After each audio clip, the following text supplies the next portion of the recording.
Good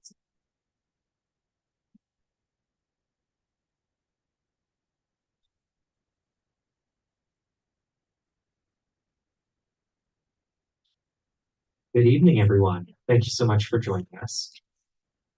My name is Jasper Dent, and I'm the event coordinator here at McNally Robinson Booksellers, Saskatoon. This event is being held on Treaty 6 territory. This is the land of Cree, Dene, Soto, Dakota, Nakota, and Lakota, and homeland of the Métis. It's my pleasure to welcome you to the Saskatoon launch of The Shadow Road by Katie Kirchmeier, published by Bloomsbury. Thank you so much to Kurt for being here tonight. And I'd also like to thank his wife, Anna, for originally reaching out to us and helping to coordinate this event. Before we begin, please note that this event is being live streamed. So there's a web camera just up to your right here. It's just focused on the stage and not the audience. I do, if we can call this a stage, that's generous at best. I do have another microphone that I'll bring around during the question and answer period at the end, just because the folks online probably won't be able to hear you otherwise, and it's nice if they're able to understand what is being said up here, why Kurt's answering the questions. If you'd like to buy copies of the book, we've got some up here on the signing table. We've also got more on the desk back by where you came in. And I'd like to take this moment to remind you all to silence or turn off your phones. Save yourself the awkwardness of it going off in the middle of the event. Now, I'd like to introduce our author. Katie Kirchmeier is a Saskatoon-based author who writes strange and fantastical stories about ordinary people who get caught up in extraordinary circumstances. His debut middle-grade horror novel, The Absence of Sparrows, was published in 2019 and was a finalist for 2 Saskatchewan Book Awards. It also earned a Gold Standard Selection Award from the Junior Library Guild. The Shadow Road is his first young adult novel and will be followed by a sequel in late 2025, also to be published by Bloomsbury, so keep your eyes out for that. Now, everyone, please give Kurt a very warm welcome.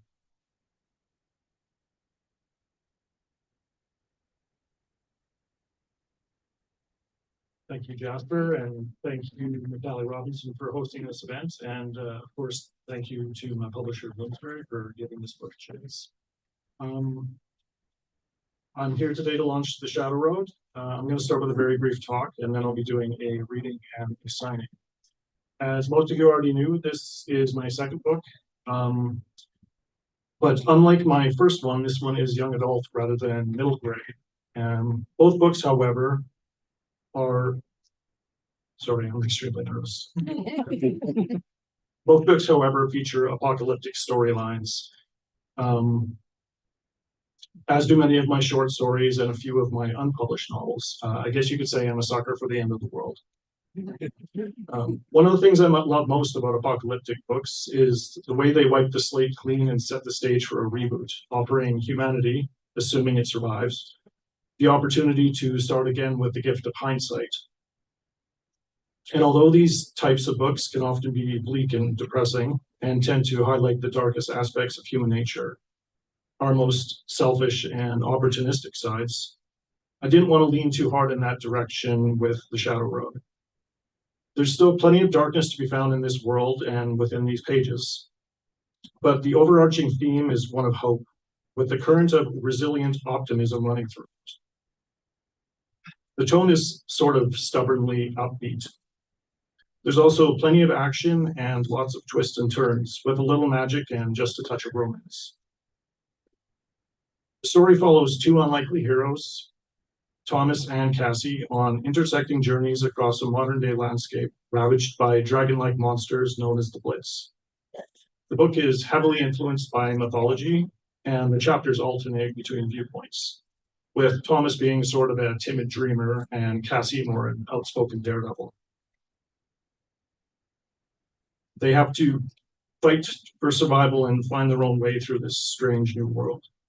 I actually wrote the first draft of this book more than a decade ago, so I've spent a lot of time with these characters. And I'm not quite finished yet. In a year or so, there will be a sequel titled The Ravenous Sky, but since I wrote this book to stand on its own, you don't have to worry about waiting for that one to get a complete story. The Ravenous Sky will be more of a continuation, and we'll introduce a few new characters and bits of mythology. So as I mentioned, this is being published as a young adult book because the main characters are 16.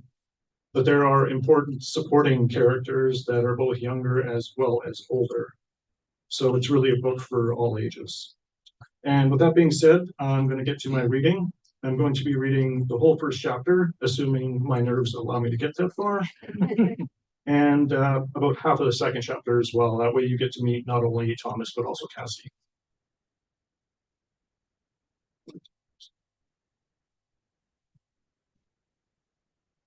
I actually thought I was going to be less nervous the second time I did this, but I was very wrong.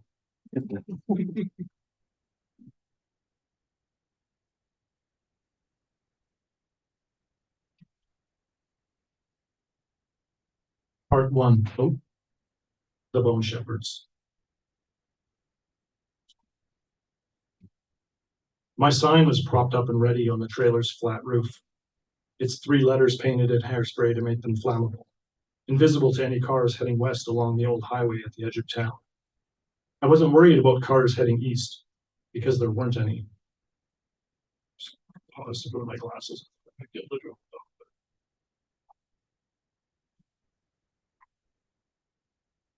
Save our souls, I thought, as I imagined the SOS burning. Save my soul would have been more accurate, since I was the only one left in town. There was no point in creating confusion by swapping the O out for an M.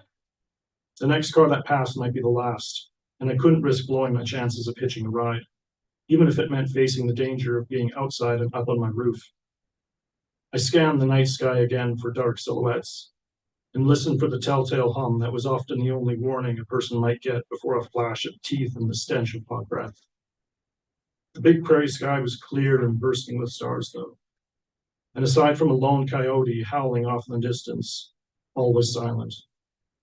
I still couldn't quite get over how much brighter the Milky Way seemed now that the electrical grid had gone dark.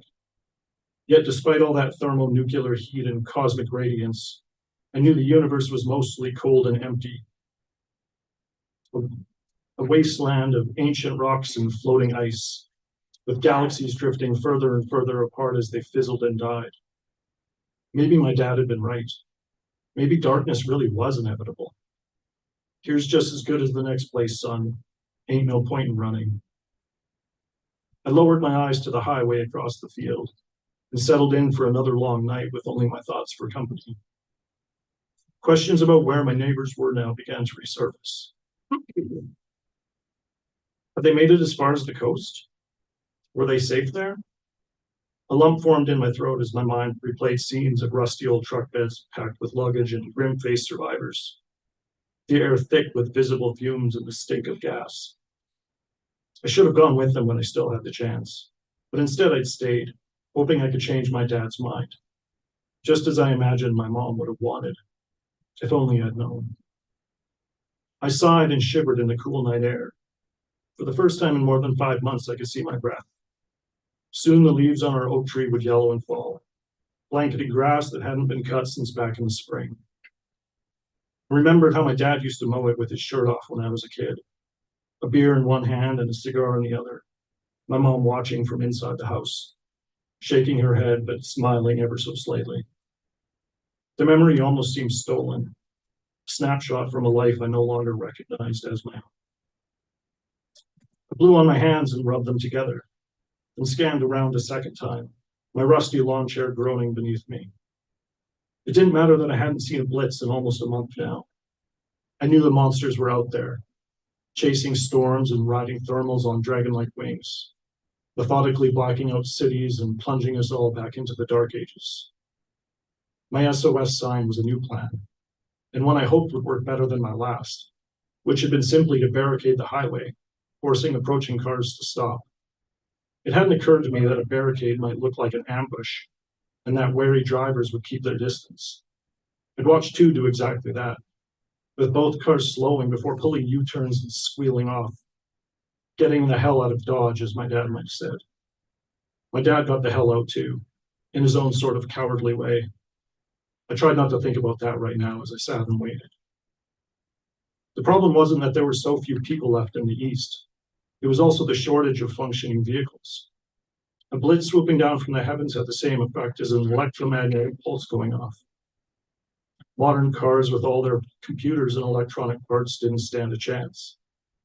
Pre-1980 models were best for not having their circuits fried, but I remembered hearing that a few from the 90s could withstand a blitz pass too, providing it wasn't a close pass, like the one that stopped my uncle in his big Dodge Ram on this very same stretch of highway.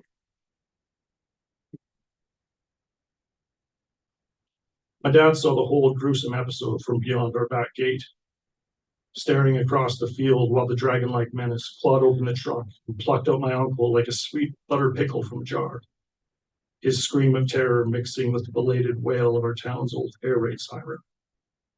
I was spared the trauma of seeing it myself thanks to a flu that had me cocooned in a mountain of blankets, where I shivered and dreamed of my mom, who had died of cancer almost a year before. I dreamed of her often and still found it hard to accept she was gone, but at least she'd been spared the horror of having to live through the end of the world. My fever broke later that same day, but not before my dad's spirit. Things trended downhill quickly in the days that followed. How many times had I tried to warn him? One of these nights you'll drink so much you pass out for good. A painful throb returned to my chest as I remembered jolting awake to the thud of a thick glass bottle hitting the floor, and to an ominous knot in my stomach as I sat up in bed. It wasn't the first time I'd thrown off my sheets to go check on my father. Yet somehow I sensed that this night was different, that reality had shifted in some meaningful way. I remembered pausing behind my closed door, before trading the safety of one room for the stillness I feared in another. It was like stepping into a new kind of gravity, or a stream in which time itself didn't move like it should. Even now, the memory played out in slow motion, the whole thing fogged by the woody and sweet smell of whiskey and smoke. The distant coyote was closer now, its howl a lonesome dirge that only sharpened my awareness of my own isolation. Ow, ow, ow! I buried my dad in the flower bed in front of our trailer. It was as far as I'd been able or willing to drag him. And dirt was dirt, I figured. Maybe his body would help feed the soil and give strength to whatever flowers popped up in the spring. His death could be a catalyst for rebirth. At least there was purpose in that. As if to seek refuge from the howling predator, a pure black cat jumped up from the fence to the trailer's roof, startling me as it landed. It meowed a greeting, and then meowed again as I reached out for it. "You're new," I said. I wasn't aware of any dogs that had been left behind, but while searching through neighborhood houses for food and supplies, I found and befriended 7 different cats who, like me, had been abandoned. A few of the owners hadn't even left a door or window open so the cats could escape once they finished whatever water and kibble remained in their bowls. I made daily rounds to feed them now, and hoped that with humans being out of the picture, there would soon be plenty of mice to keep the cats going. The pet food I had rustled from cupboards was almost gone. The black cat rubbed up against my leg and started to purr. I smiled and scratched it under its chin, at which point the purr changed and deepened, or at least that's what it seemed like for a second. Then I realized I was actually hearing 2 different sounds at once, one a purr and the other a mechanical rumble from off in the distance, the rumble of an engine. I stood up so fast the cat went skittering back with a yowl of surprise. It stayed on the roof, though, uncertain if not quite scared. A pair of headlights came into view as the source of the rumble crested a hill and started into the long, winding curve that would bring it to the edge of town. I scrambled, forgetting for a second where I left my lighter. It was in my pocket, of course. I took it out and knelt by the plywood sign, reminding myself not to light it too early. If I did, the flames would spread past the edge of the hairspray, the crucial letters vanishing in a conflagration. It couldn't look like a random fire. It had to be recognizable as a call for help. Seconds ticked by in slow motion. I knew how well sound could carry across the prairies on a perfectly calm night like this one. But even so, I was surprised the rumble had reached me from so far off. It seemed like an awfully loud engine for just a car. Unless, of course, it wasn't just a car. I squinted into the night as the vehicle rounded the bend, its headlights appearing dimmer now that they were no longer aimed right at me. With the glare reduced, I could finally make out the vehicle's shape. and it was a big shape, or rather, two big shapes. I realized that what I was looking at was a semi pulling a trailer. I hesitated with the lighter. Back before the blitz first began to appear, my dad used to take me for lunch at a greasy spoon attached to the gas station at the edge of town. It was a popular spot for truckers to stop and eat at, and I clearly remembered how small and intimidated I used to feel when the table surrounding our own would fill up with men who not only looked like they were part bear, but who ate as if they were too. I remembered their big bushy beards and their booming laughter, and the way they smelled strongly of cigarettes. Was that who was inside this truck? I swallowed hard at the thought. This despite the fact that my mom had always said be careful about judging books by their covers.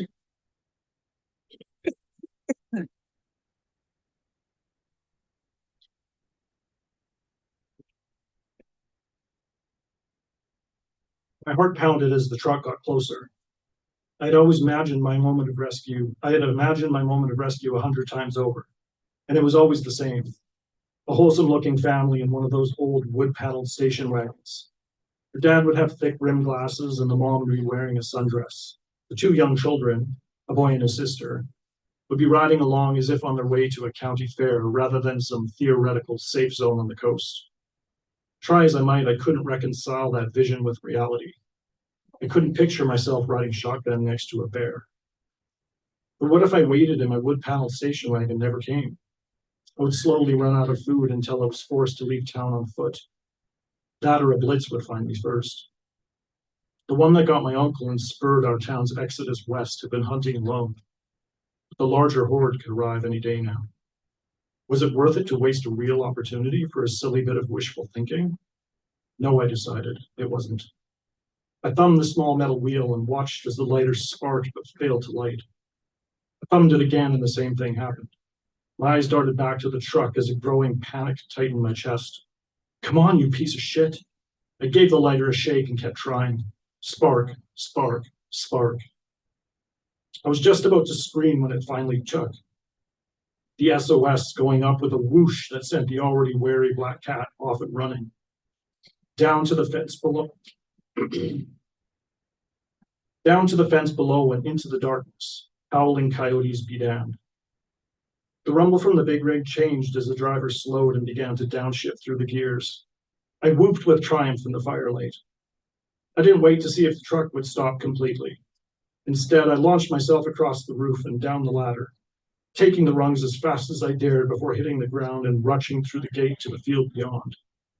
A dancing aurora now visible in the sky above me.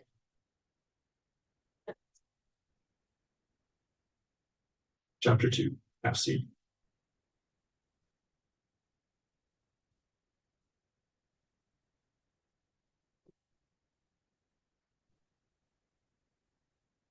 You're crazy, Jenna's voice echoed from below me. You know that, right? I was 20 feet up a rock face with 10 more to go to reach the top. There didn't seem to be any good finger holds left to find them.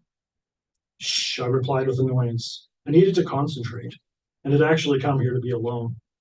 Climbing was something I did to remember my dad, who used to let me tag along with him and his friends on their weekend bouldering trips to the gravity zone, which was basically just a big warehouse full of fake stone walls.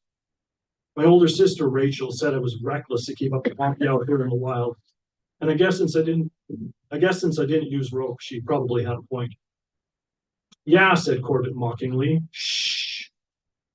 He and Jenna had spied me from camp, and I guess had wandered over because I thought it might be entertaining to spectate. I generally didn't mind their company. This was lucky since we were the only teens in a group of 54 survivors.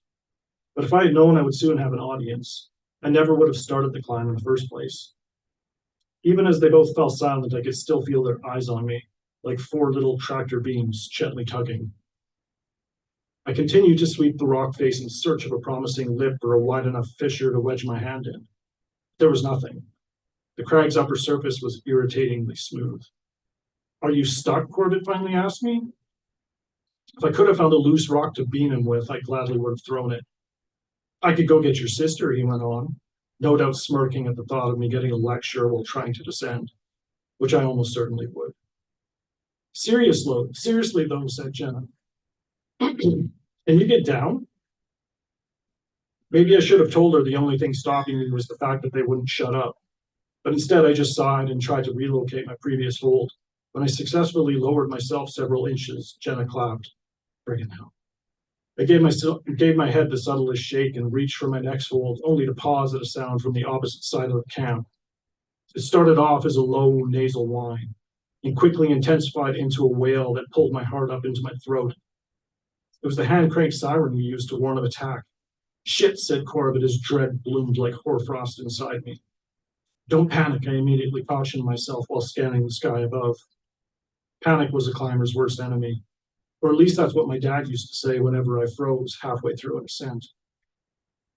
Panic led to sweat, and sweat caused slippage, which was the reason so many rock climbers carried chalk bags. Not that I had one.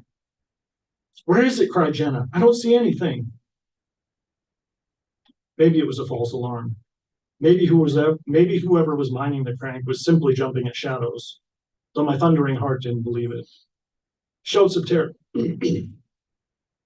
Shouts of terror from the center of camp joined the siren as it reached its crescendo, and only now did I finally start feeling a prickling sensation of pins and needles in my fingers and toes. Intuition was a physical thing for me, but sometimes the warnings came late, and other times I just flat out failed to pick up on them. I guess because of how easily I got distracted.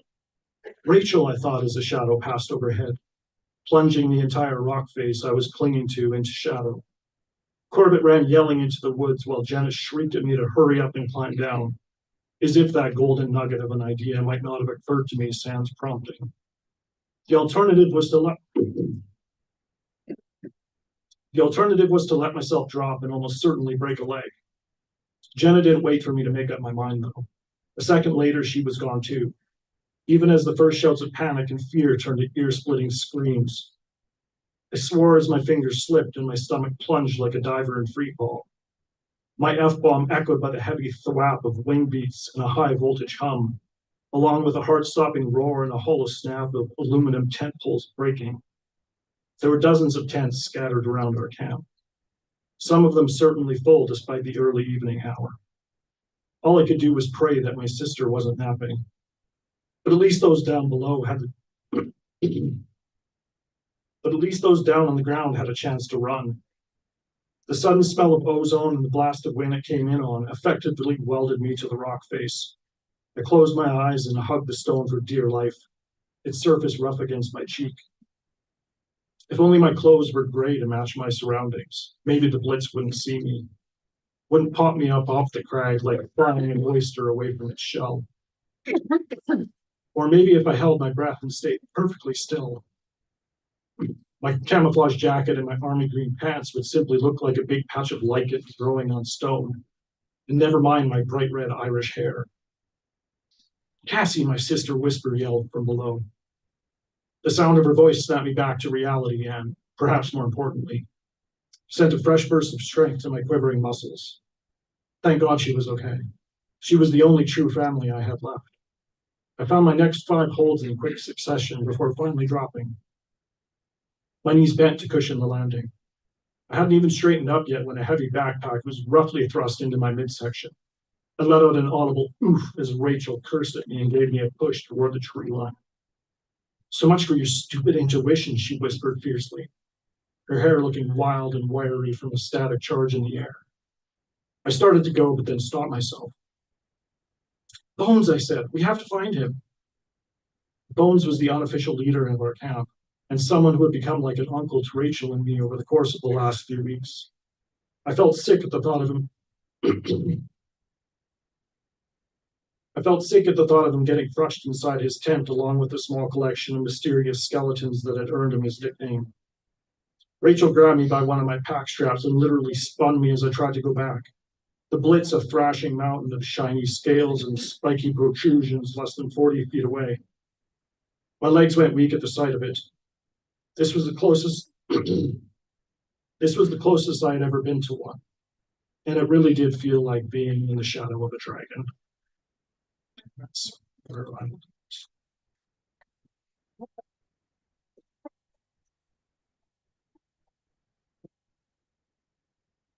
Apologies for the nerves. It would be all the same. So if anyone has any questions, Yeah, I can just bring the microphone to you here. Just raise your hand and I will see it.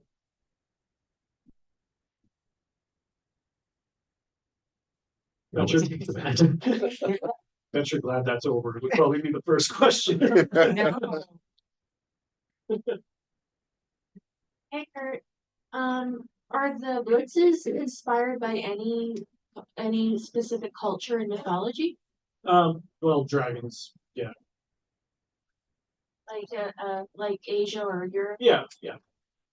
Dragons.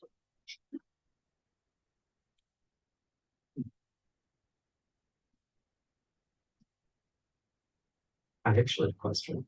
Oh, you go first. Okay. I'll ask mine and then I'll come to you. This is an amazingly gorgeous cover. Just talk a bit about it. Do you have any say in it? Do you know? I did have a say in it. Yeah, I got to see an early version of it. Color palette was a little different, but the basic idea was there. And yeah, the artist's name is David Curtis. You can check him out online at davidcurtis.com. He will be doing the cover of the sequel as well, so it should be of a similar style.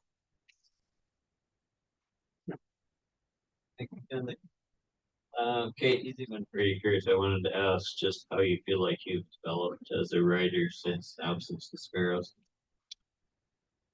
Well, largely thanks to the prompting of my agent, I think I've become more of a commercial writer.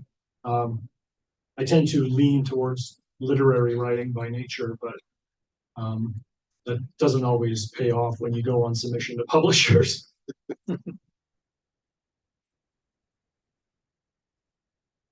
Hey Kurt, you said that it was based on sort of like an apocalyptic story. Does that lead to what one might conclude as a new Eden eventually?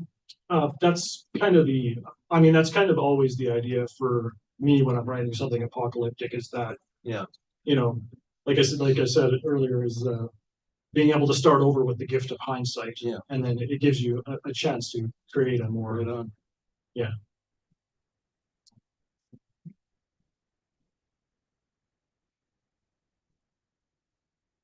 Hi there.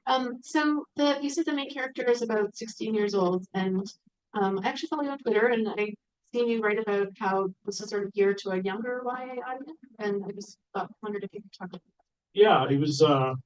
This originally actually started out as a middle grade novel, and we were submitting it as a middle grade novel, and the characters were 13. But I had interest from a couple different publishers, and their feedback was basically, this feels too old for middle grade. So can you age up the characters and make it a little bit more mature? But the Bloomsbury, when they picked it up, they kind of had that gap in mind. That's, upper middle grade to YA, just because there are so few books published in that age group that they kind of felt it would fill a niche.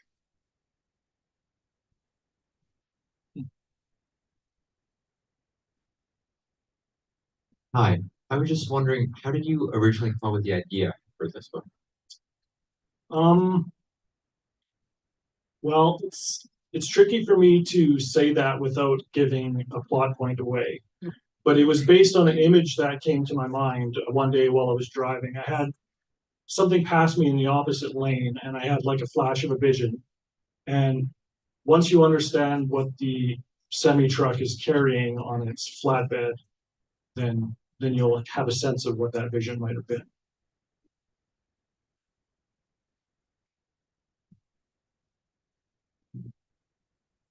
You mentioned the open sky and the prairies. How inspired is the book from Saskatoon or Saskatchewan? Well, originally it was, very much inspired by the prairies. It's trickier to place a book with a United States publisher that's based in Canada specifically. So even though I had kind of the Saskatchewan prairies in mind, it's more of a, I guess, a generic prairie location in the United States. And I guess one other question, you said you're really interested in apocalyptic Yes. sort of, do you have a favorite author? Yeah, Sorry, several, yeah. shared question with. That's a good question. Yeah.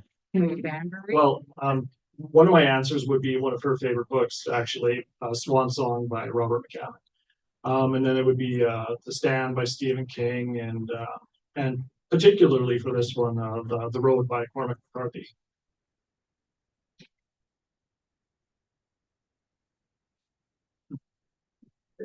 You mentioned that you had been with these characters for 10 years More, yeah. or more, Yeah. and I was wondering how they've changed in your mind other than becoming older in the last little while since you first thought about them. They've just, I guess, filled out more. I kind of had a sense of their kind of basic personalities, like with Thomas being sort of philosophical and a dreamer, and Cassie was more the spark plug, and so that was kind of set right off the beginning. But then it fleshes out over time. So Cassie becomes a climber, and Thomas becomes really into mythology as you figure out as you go further along. So it's more about just expanding on your original idea.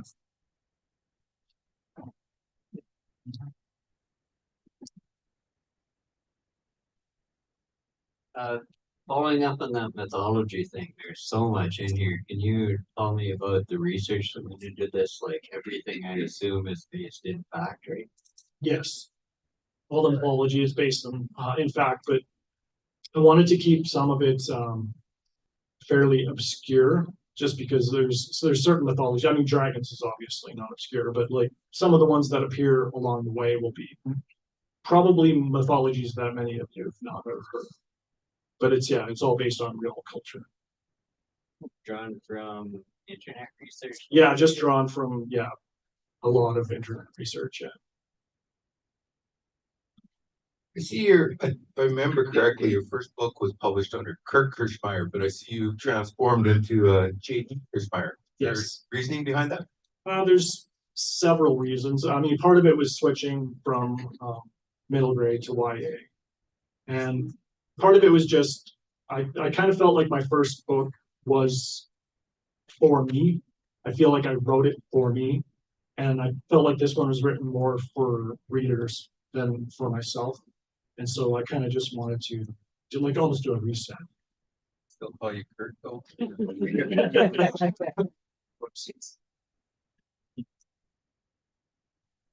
Hey, so if this book was to get adapted into a movie, who would your your dream cast be for them? Oh.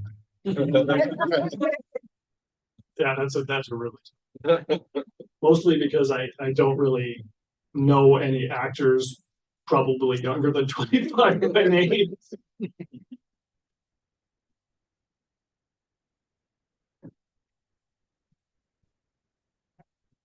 Any other questions here? Yeah. You talked about balancing, and the first part is pretty dark in a way, the uncle getting wrapped up, and you said it's more light. Oh yeah. I was like, oh, that's pretty heavy. But do you want it to also have resilience as to kind of come through as a stronger theme than the darkness? And could you say a little bit more about why you felt compelled to do that? Just because so many dystopian books are so grim, I wanted to kind of create a sense that of characters who are not just surviving and trying to get by, but who have that optimism that things are going to get better, and that if The new lead. if they stay true to themselves, and then they can work out that way.